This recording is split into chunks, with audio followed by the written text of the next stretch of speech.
കോതമംഗലത്ത് മരണമടഞ്ഞ സോന എൽദോസ് എന്നുള്ള പെൺകുട്ടി അത് സീറോ മലബാർ സഭാംഗമല്ല, യാക്കോബായ സഭയിലെ ഒരു പെൺകുട്ടിയാണ്.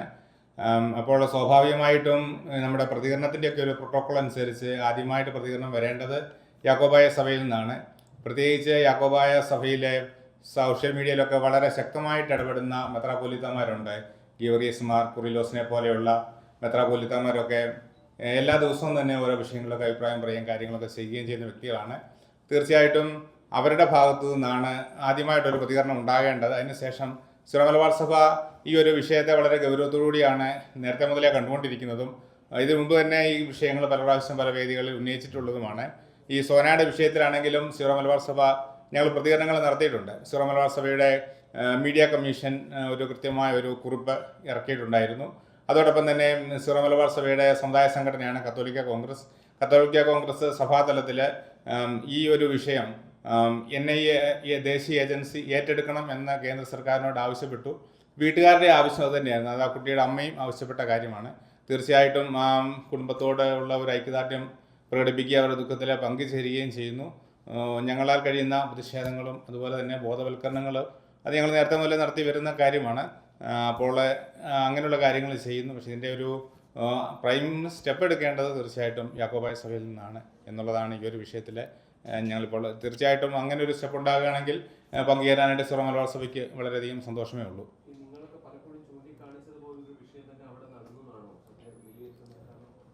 തീർച്ചയായിട്ടും ഈ പെൺകുട്ടിയെ കൊണ്ടുപോയി പൂട്ടിയിട്ടതും മർദ്ദിച്ചതുമൊക്കെ പാനായിക്കുളം എന്ന് പറയുന്ന സ്ഥലത്താണ്. ആ സ്ഥലം ഈ തീവ്രവാദ പരിശീലനങ്ങൾക്കും കാര്യങ്ങൾക്കുമൊക്കെ നേരത്തെ നിലയെ കുപ്രസിദ്ധിയുള്ള ഒരു സ്ഥലമാണ്.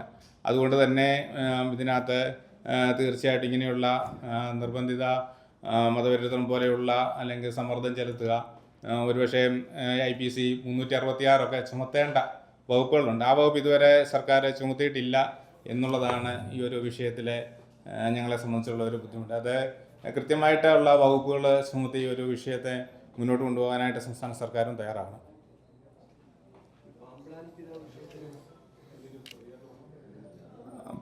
അത് തീർച്ചയായിട്ടും അത് മീഡിയ ഒരു വിവാദമാക്കി എടുത്തതാണ് പിതാവിൻ്റെ ചർച്ചകൾ. പിതാവ് ഏതൊരു ഇന്ത്യൻ പൗരനെയും പോലെ മെത്രാന്മാർക്കും അഭിപ്രായം പറയാനുള്ള സ്വാതന്ത്ര്യം തീർച്ചയായിട്ടും ഉണ്ട്. പിതാവ് പറഞ്ഞത് നമ്മുടെ ഈ സിസ്റ്റേഴ്സിൻ്റെ വിഷയത്തിലെ എല്ലാ രാഷ്ട്രീയ പാർട്ടികളും ഇടപെട്ടു. കോൺഗ്രസും LDFകാരും BJPക്കാരും എല്ലാവരും തന്നെ MPമാരും ഉൾപ്പെടെയുള്ളവരോടെ പോവുകയും ഐക്യദാർഢ്യം പ്രകടിപ്പിക്കുകയും ഒക്കെ ചെയ്തു. അതുകൊണ്ട് തീർച്ചയായിട്ടും സഭയ്ക്ക് ഈ വിഷയങ്ങളിൽ ഇടപെട്ട എല്ലാവരോടും സഭയ്ക്ക് നന്ദിയുണ്ട്. അത് രാഷ്ട്രീയ പാർട്ടികളുടെ ഒരു നിലപാടിനേക്കാൾ കൂടുതൽ വ്യക്തികളുടെ ഒരു പേഴ്സണൽ ഇൻട്രസ്റ്റാണ് ഈ ഒരു കാര്യങ്ങളിൽ കൂടുതലായിട്ട് ഉണ്ടായിട്ടുള്ളത്. അപ്പോൾ ഈ ഒരു അതിനെ നിങ്ങൾ ഒരു ഇന്ന രാഷ്ട്രീയ പാർട്ടിയോട് ചേർന്നു എന്ന് പറയുന്നതിനേക്കാൾ ഇതിൽ പങ്കെടുത്ത വ്യക്തികൾക്ക് അവർക്കൊരു നന്ദി പറയേണ്ടത് തീർച്ചയായിട്ടും സഭയുടെ കടമയാണ്. ഇതിനകത്തൊരു പക്ഷേ ഏറ്റവും കൂടുതൽ ഫലപ്രദമായിട്ട് ഇടപെട്ടത് ശ്രീ രാജീവ് ചന്ദ്രശേഖറും ഷോൺ ജോർജും ഒക്കെയാണ്. കാരണം അവർക്കാണ് അധികാരപരമായിട്ട് കേന്ദ്ര സർക്കാരിൽ അധികാരമുള്ളത് കൊണ്ട് ഇതിൽ ഇടപെടാൻ സാധിക്കുന്നതും അവർക്കാണ്.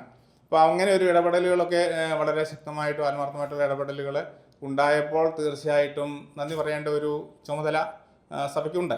അതിൻ്റെ ഭാഗമായിട്ട് പാമ്പ്ളാനി പിതാവ് എല്ലാവർക്കും പൊതുവായിട്ടൊരു നന്ദി പറഞ്ഞു എന്നല്ലാതെ അതിനെ ഒരു രാഷ്ട്രീയവൽക്കരിക്കുകയോ രാഷ്ട്രീയ കാഴ്ചപ്പാടുകളിൽ കാണുകയോ ചെയ്യേണ്ടതില്ല.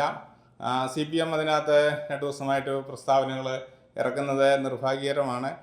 CPM ഈ ഒരു വിഷയങ്ങളിലൊക്കെ കുറച്ചുകൂടിയൊക്കെ ഒരു സെക്കുലർ നിലപാട് സ്വീകരിക്കണമെന്നാണ് എനിക്ക് ആവശ്യപ്പെടാനായിട്ടുള്ളത്. പ്രത്യേകിച്ച് JB കോശി കമ്മീഷൻ റിപ്പോർട്ടൊക്കെ 2 വർഷമായിട്ട് പൂഴ്ത്തി വച്ചിരിക്കുകയാണ്. അതൊന്ന് പുറത്തുവിടുകയോ ഇവിടുത്തെ ക്രൈസ്തവ സമൂഹം അഭിമുഖീകരിക്കുന്ന വിഷയങ്ങളെ ഒരു ക്രിയാത്മക സമീപനമൊന്നും സ്വീകരിക്കാനായിട്ടും ഇതുവരെ തയ്യാറാകുന്നില്ല. പകരം ഇപ്രകാരമുള്ള ഓരോ ചെറിയ ചെറിയ പ്രസ്താവനകളുടെ പേരിൽ അവയെ വളച്ചൊടിക്കുകയും പ്രത്യേകിച്ച് ഈ ഒരു സോന എന്നുള്ള കുട്ടിയുടെ ആ ഒരു വിഷയം അതിനെ തമസ്കരിക്കാൻ വേണ്ടിയിട്ട് ഉള്ള ഒരു ചർച്ചകളെ വഴിമാറ്റി വിടാനായിട്ടുള്ളൊരു ശ്രമങ്ങളൊക്കെ മാത്രമായിട്ടാണ് ഈ ഒരു വിവാദങ്ങളെ കാണുന്നത് എന്നാണ് മനസ്സിലാക്കുന്നത്.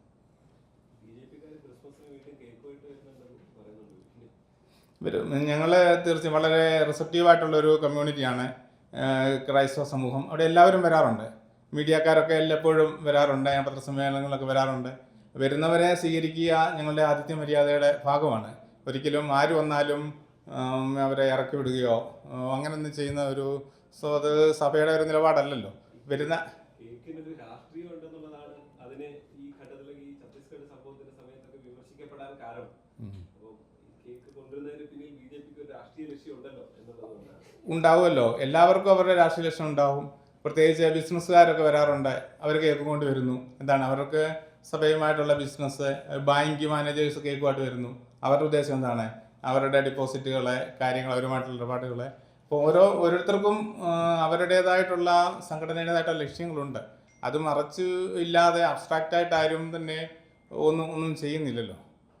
സ്വാഭാവികമായിട്ട് അവർക്ക് അവരുടെ രാഷ്ട്രീയ ലക്ഷ്യങ്ങളുണ്ട്. സഭ ഏതെങ്കിലും ഒരു രാഷ്ട്രീയ പാർട്ടിയുടെ ഈ ഫിക്സഡ് വോട്ട് ബാങ്കോ അങ്ങനെയൊന്നുമല്ല. സഭയെ ഈ അധികാരത്തെ എല്ലാ രാഷ്ട്രീയ പാർട്ടികളുമായിട്ടും പൊതുസമൂഹവുമായിട്ടും ഒക്കെ എപ്പോഴും സഹകരിച്ചും സഹവർത്തത്തിലും പോകുന്ന ഒരു സംവിധാനമാണ്. അതുകൊണ്ട് തന്നെ എല്ലാവരും വരുമ്പോൾ സ്വീകരിക്കുക എന്നുള്ളത് ഞങ്ങളുടെ ഒരു സ്വാഭാവികമായ ആതിഥ്യ മര്യാദയുടെ ഒരു ക്രിസ്തീയ ചൈതന്യത്തിൻ്റെ ഒരു ഭാഗമാണ്. അത് ആര് വന്നാലും സ്വീകരിക്കുകയും അവരെ സൽക്കരിക്കുകയും ഒക്കെ ചെയ്യും. അത് ഞങ്ങളുടെ ഒരു ആതിഥ്യ മര്യാദയുടെ ഭാഗമാണ്. അത് ചെയ്യും. ഈ തദ്ദേശ തെരഞ്ഞെടുപ്പ് വരുന്നതുകൊണ്ട് ചോദിക്കുകയാണ്, ഈ വിഷയങ്ങളൊക്കെ ഉണ്ടല്ലേ, ഈ കുട്ടനാട് വിഷയം അല്ലെങ്കിൽ ഇതൊക്കെ തെരഞ്ഞെടുപ്പിൽ ജനങ്ങളുടെ വിശ്വാസികളുടെ പ്രതികരണമായി വോട്ടായി മാറും എന്നുള്ളൊരു വിലയിരുത്തലുണ്ടോ? അങ്ങനെ ഒരു ഫീൽ ഉണ്ടോ സഭയ്ക്കുള്ളിൽ? നിങ്ങൾക്ക് എന്താണ് ഫീൽ ചെയ്യുന്നത്? തീർച്ചയായിട്ടും ഈ വിഷയങ്ങൾ തീർച്ചയായിട്ടും അഡ്രസ്സ് ചെയ്യപ്പെടണം. അത് ആളുകളിൽ കൂടുതലായിട്ട് എത്തണം. ആളുകൾ കൂടുതലായിട്ട് ഈ ഒരു വിഷയങ്ങളെക്കുറിച്ച് ചിന്തിക്കണം. അതിനു വേണ്ടിയിട്ടാണ് ഞങ്ങൾ ഈ ഒരു ധർണയും പ്രതിഷേധ പ്രകടനങ്ങളും ഒക്കെ കാര്യമായിട്ട് നടത്തുന്നതും. കാരണം നമുക്കറിയാം, ഇന്ത്യ ഒരു ജനാധിപത്യ രാജ്യമാണ്. ഇവിടെ പ്രശ്നങ്ങൾക്ക് രാഷ്ട്രീയ പരിഹാരങ്ങളേ ഉള്ളൂ, അല്ലാത്ത പരിഹാരങ്ങളില്ല. നമ്മൾ എന്തെങ്കിലും രാഷ്ട്രീയത്തെ നിഷേധിച്ചുകൊണ്ട് നമുക്ക് മുന്നോട്ട് പോയി പരിഹാരങ്ങൾ ഉണ്ടാകുന്നില്ല. എല്ലാ വിഷയങ്ങൾക്കും രാഷ്ട്രീയ പരിഹാരങ്ങളേ ഉള്ളൂ. അതുകൊണ്ട് തന്നെ സാധാരണ പ്രതികരണങ്ങൾ കൊണ്ട് ഫലപ്രദമാകുന്നില്ലെങ്കിൽ രാഷ്ട്രീയ പ്രതികരണങ്ങളിലേക്ക് നമ്മൾ കിടക്കേണ്ടതായിട്ട് വരും.